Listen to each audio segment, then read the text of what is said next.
Salut Christophe. Salut Thierry. Comment ça va? Alors c'est magnifique ici. Ouais. Écoute, enchanté. T'aimes bien? C'est la première fois qu'on se rencontre. Ouais. Je suis ravi de passer cette matinée avec toi. Moi aussi. On y va? Let's go. Allez, c'est parti.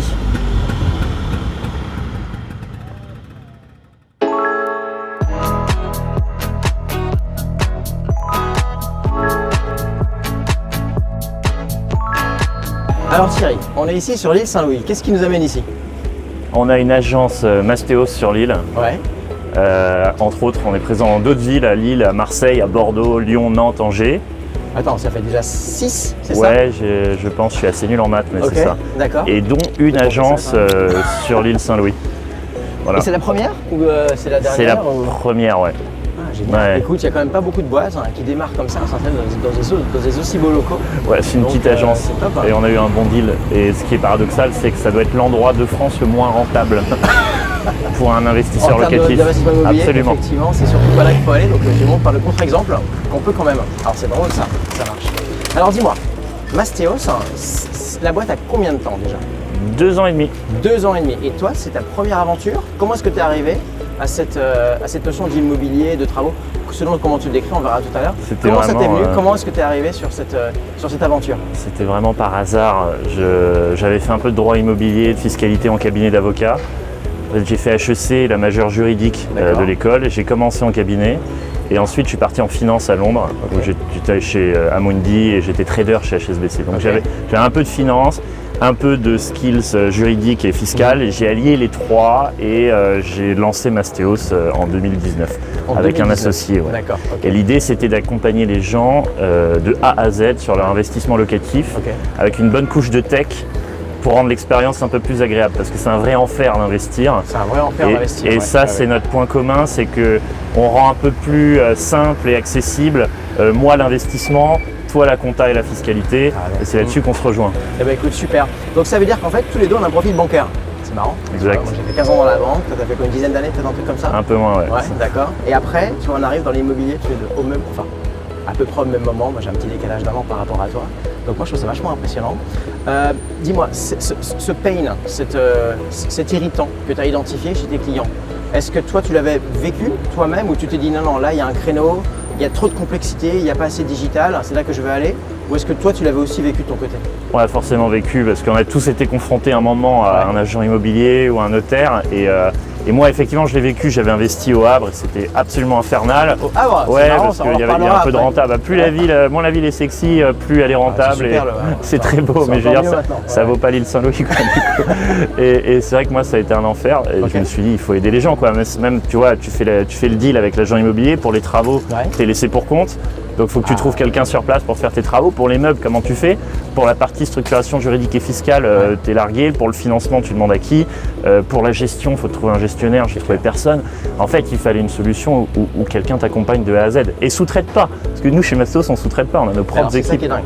J'ai appris, tu m'as dit, toi, tu avais vraiment toute l'équipe de rénovation, d'ameublement, elle est interne, elle est intégrée. On est un peu dingo sur ce sujet, mais on a effectivement l'équipe de sourcing, donc on a des chasseurs dans toutes les villes où on est présent. Donc ça, c'est sourcing d'appartements, d'immobilier, d'immeubles, d'appart, etc., de projets locatifs. Ensuite, on a une fois qu'on a trouvé le bien pour le client, on a des équipes de techniciens pour la structuration juridique, fiscale, bancaire, notariale, donc pour structurer l'opération. Ensuite, on a nos ouvriers, nos architectes. Oui, intégrés, c'est nos CDI. Alors je ne l'ai pas en CDI, effectivement, c'est une profession régulée, mais ils sont in-house, ils sont chez nous, ils sont à plein temps pour nous, en fait, en exclusivité. Il y a une étude notariale. Absolument, c'est l'étude Choris et ils bossent que pour nous. Ensuite, on a la partie travaux, du coup, j'ai des architectes, des décorateurs, des ouvriers, des plaquistes, des électriciens partout dans ces villas en CDI. Donc je sous-traite rien, j'assume à 100% le chantier, je le contrôle. Et après, j'ai mes équipes de gestionnaires dans toutes les villes. Donc j'ai des gestionnaires à Marseille, Bordeaux, Lille, Paris, Lyon, Nantes, Angers. Et les gestionnaires, c'est ceux qui vont trouver les locataires, qui vont faire les visites. Exactement, te mettre des locataires dans le bien. Donc en fait, je te le trouve, je te le rénove, je meuble et je trouve des locataires et je gère le bien. Et le tout autour d'une app. Donc c'est turnkey. C'est turnkey comme on dit, c'est clé en main. Donc ça veut dire que toi, tes clients, ils n'ont rien finalement ils n'ont rien à faire. Ils arrivent. Alors justement, comment tu les trouves, toi, tes clients? Par la réputation, un peu d'acquisition en ligne, un peu de presse. Ce qu'on fait là. Ok. Voilà. Eh bien écoute, super, je suis vachement impressionné. Top. On va sur le pont un petit peu plus loin? Ça marche. Génial.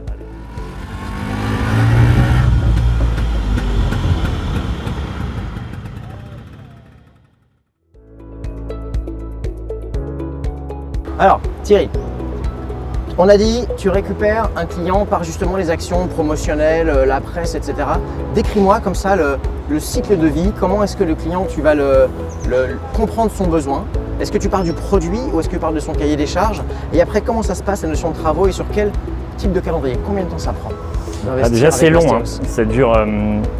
Enfin, tu as des délais incompressibles de notaire, de mairie, etc. Mais en gros, un deal, c'est entre 4 et 6 mois. Okay. Voilà. Et alors, pour te répondre, nous, on pensait qu'on allait devoir faire du custom pour chaque client. Et en fait, on se rend compte que tous les clients ont à peu près la même demande. Ouais. Ça rend notre métier. Ouais, c'est ça. Ils s'intéressent au pourcentage et ils ont. Enfin, c'est grosso modo le même projet à chaque fois. Donc, ça facilite un peu la tâche. Donc, ils viennent nous voir et ils nous disent je pense avoir un peu de capacité d'emprunt. Aidez-moi à l'estimer. On l'estime. Okay. Allez, 300 000 de capacité d'emprunt. Qu'est-ce qu'on fait avec ça? On propose certaines villes. Il y en a qui sont plus pour des profils qui ont peur du risque. Donc, c'est des villes patrimoniales. Il y a des villes à rendement, typiquement Bordeaux versus Roubaix. Tu vas pas avoir les mêmes niveaux de rendement, pas les mêmes niveaux de risque. Donc déjà, on regarde le profil risque-rendement du client. Et ensuite, on commence à lui proposer des biens. Il reçoit des notifications sur l'iPhone. Okay. Tu as la visite virtuelle, parce que nous, on fait des scans 3D des biens. Donc tu es sur ton iPhone, tu regardes l'appart et tout. Ouais, absolument. On a 30 caméras Matterport. Et une fois que tu as jeté ton dévolu sur un bien, tu appelles le conseiller, tu dis j'aimerais me positionner sur celui-là. Alors pas de stress, tu peux te rétracter, il n'y a aucun problème. Mais le bien, toi, tu ne l'as pas encore acheté? Non, moi je ne l'achète pas, c'est toi qui vas l'acheter, c'est le client. Tu n'intermédies pas? Moi je suis intermédiaire. Donc je le sécurise, je te laisse le regarder, je te laisse le visiter en virtuel. Et si t'intéresse, tu te positionnes, tu peux te rétracter, il n'y a pas de problème. On creuse, on creuse, on creuse. C'est là que tu fais une fiche sur un bien? Ouais, j'ai une fiche que tu reçois sur ton iPhone, en fait, ton smartphone. Tu peux voir toute la modélisation financière, etc. Et s'il te plaît, on fait une offre. On fait la due deal, c'est-à-dire l'analyse du dossier avec les notaires et les juristes. Et s'il n'y a pas de loup dans le dossier, on va en signature notaire. Et ça part ensuite en financement. Et ça part en travaux, en meubles et en gestion. Alors, on va revenir sur ces aspects de travaux, meubles, gestion, parce que je pense qu'il faut les détailler. Quand tu dis qu'il n'y a pas de loup, tu regardes les comptes rendus d'AG, les trucs comme ça, l'endettement d'un c'est le minimum, bien sûr. Ouais. Ok, donc tu as vraiment l'équipe juridique qui va regarder ces aspects-là. Bah, c'est le minimum qu'on peut nous demander quand même de vérifier s'il n'y a pas un loup dans le dossier. Non, effectivement, ils font appel. Hein, Ouais, bon, alors on est assez consciencieux là-dessus, pas forcément par éthique, mais parce qu'on n'a pas envie de se prendre des contentieux derrière à la gestion, etc. Nous, le fait qu'on assume toute la chaîne de valeur, ça fait que s'il y a un loup en amont, moi je me prends des procès en aval. Okay. Je peux pas dire ah oui mais ça c'était l'étude que vous avez choisie, ça c'était la boîte de travaux, c'est pas nous, c'est un sous-traitant. Et en fait tu te déresponsabilises tout au long du process. Tu as une approche super intégrée. Donc si ça réussit, c'est grâce à toi, c'est grâce à Mastéos. Exactement. Et si ça rate, c'est de ma faute. Ça viendra chez toi, donc exactement. Donc on est vraiment sur une approche où on se responsabilise sur l'ensemble de la chaîne, on sous-traite rien, on fait tout nous-mêmes. Et du coup, on assume. Et surtout en gestion, on ne peut pas se permettre d'avoir des lots qui sont mal loués en gestion. Sinon, on se prend des ratings horribles sur Google. Donc, on va dès le début choisir des quartiers qui se louent, sur lesquels on a de la data, sur lesquels on est sûr de nous. Voilà, et pas de loup dans le dossier. C'est pour ça qu'on fait une analyse assez longue, ça prend du temps, mais au moins on est sûr que le dossier est clean. Okay. Et alors du coup, tu m'as déjà dit que tu avais 7 agences dans cette grande ville de France, mais les biens, tu les as aussi dans les villes secondaires, j'imagine, là où il y a du rendement. Ouais, on rayonne. Contre, là, tu n'as pas d'agence. Non, mais c'est un pôle opérationnel central dans une ville et on rayonne autour. Ah, sur la région. Ouais, okay. Par exemple, si on est à Lyon, on va à Vénissieux. Si je suis à Lille, je vais à Roubaix également. On rayonne pas mal sur un certain périmètre. Ouais. Ok, écoute, super. On va se promener et après tu me parles des travaux. Ça marche. Super.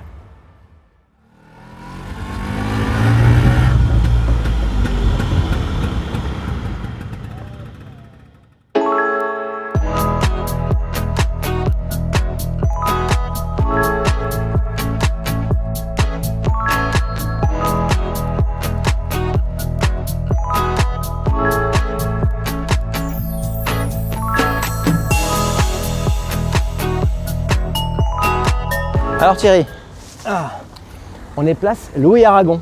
Absolument. Au bout de l'île Saint-Louis. La plus belle place de l'île. Attends, mais moi je suis ravi de faire ces petits échanges, ces petites interviews dans les plus beaux endroits de Paris. Pour moi c'est un plaisir, hein, tu sais. Ouais. Et là tu as la Seine derrière avec le coucher de soleil qui arrive pile sur la pointe. C'est un grand bonheur. Donc, j'imagine. Pour ceux qui veulent profiter, il faut passer à l'agence Mastéos. Carrément. Alors ceux qui veulent profiter du bonheur de la vue sans se mettre avec les travaux, ils passent par Mastéos parce que toi tu livres le bien clé en main, ça veut dire l'immeuble ou l'appartement, les travaux faits, meublés, avec un locataire dedans. Bravo pour ta transition exceptionnelle. Effectivement, on fait les travaux. Je pense qu'on est les seuls à avoir notre propre équipe travaux en interne, c'est-à-dire en CDI. On a la décennale, on a des entrepôts dans toutes les villes où on intervient, on stocke des matériaux. Et on a des capacités de chiffrage en amont qui sont assez précises. C'est-à-dire que nous, on fait un scan 3D du bien. Au moment où on l'a trouvé, ce scan est envoyé sous forme de visite virtuelle à nos équipes d'architectes. Et elle est pricée avec des logiciels de chiffrage travaux qu'on a développés en interne à partir de la base de prix qu'on a négocié avec nos fournisseurs. Ok, donc toute la compétence travaux, parce que le chiffrage des travaux, c'est quand même un sujet énorme. Un énorme pain. Il y a des boîtes qui font que ça déjà. Hein, absolument. En fait, faire un devis travaux précis, tu visites un appart au Havre, tu vois qu'il y a des travaux, tu sais que tu dois les chiffrer avant de te positionner, parce que sinon tu n'as aucune idée de quelle sera la renta finale. Comment tu fais ? Tu dis au vendeur, excusez-moi, est-ce que je peux faire intervenir une boîte de travaux ? Tu regardes dans l'annuaire. Je veux faire 6 devis. Le vendeur, il a déjà 5 offres au prix. Il est hors de question que tu fasses venir ton artisan plus tard. En gros, tu es totalement à l'aveugle.